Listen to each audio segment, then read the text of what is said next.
Hello, I'm fixing everything, and today I'm going to show you how to test this alternator that is being fitted to a Mercedes A-Class, C-Class, CLK, E-Class and GL.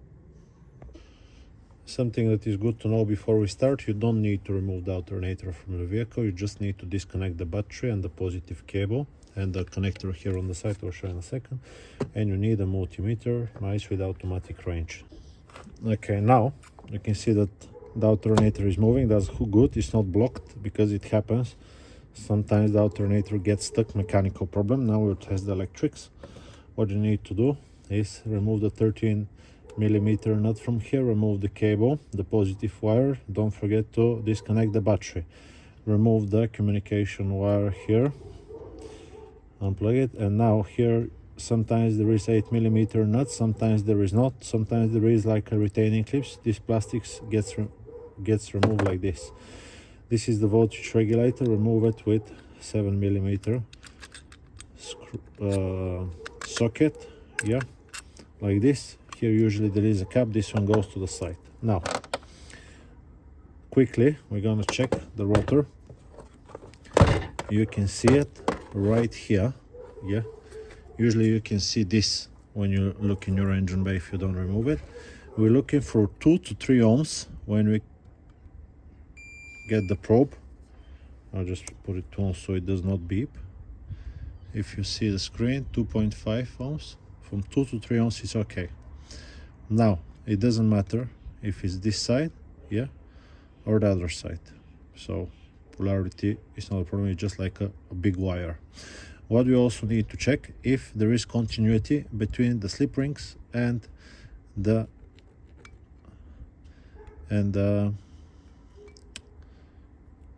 casing of the alternator. This is 16 mega ohms, so that's okay. And now we'll check the other side. 14, 17 mega ohms, that's perfectly fine. Mega ohms is a very large number, so it's like nothing. Now, next thing we're going to check is the rectifier bridge. What you want to do: take the negative probe, black one, put it onto here. That's the post for the big red wires for the positive terminal, and touch here. Okay, this will check the diodes. We're looking for 0.5, 0.45, it's okay. 4.5 is okay. 4.5 is okay. So that's the first 3.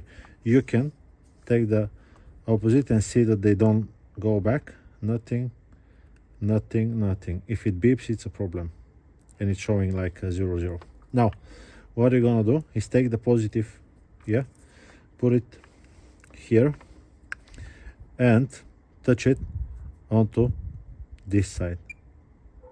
Can you see these 3? 1, 2, and the third one. So this means the rectifier bridge is perfectly fine. You can take it again, black one, open, open, open, nothing. Good, so the rectifier bridge is okay. Next thing we're gonna check is the stator winding. We want to go on the side of them and hear them beep. But most importantly, we want to get on one of them, yeah, put the other one here and see nothing. If you hear beeping, it's going in the bin, yeah. If it's shorted to the wall, because it is possible, most possible if you ask me, it's going to the bin. So this is okay. This whole thing should work perfectly fine. Now you still might not have voltage coming and not charging. The last culprit will be this one. What you can do, which is not testing the alternator, but you can check the voltage that comes to the cable when the ignition is on. If you have 8 volts, it's definitely the voltage regulator. Unfortunately, other than the brushes, you can see these brushes are brand new.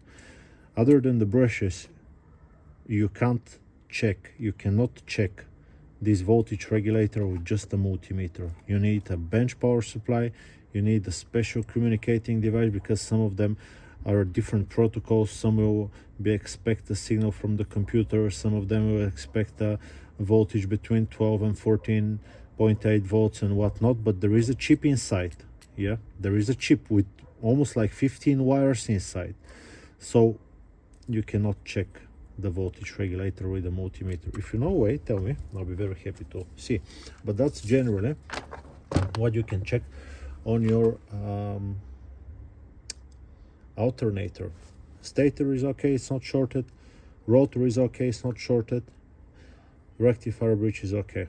Brushes, look how long they are, perfectly fine. Other thing, it's the signal to the voltage regulator. I hope this video, and it turns. This one is not the best. Yeah, you can hear the bearing, but it does work. So that's how you can test.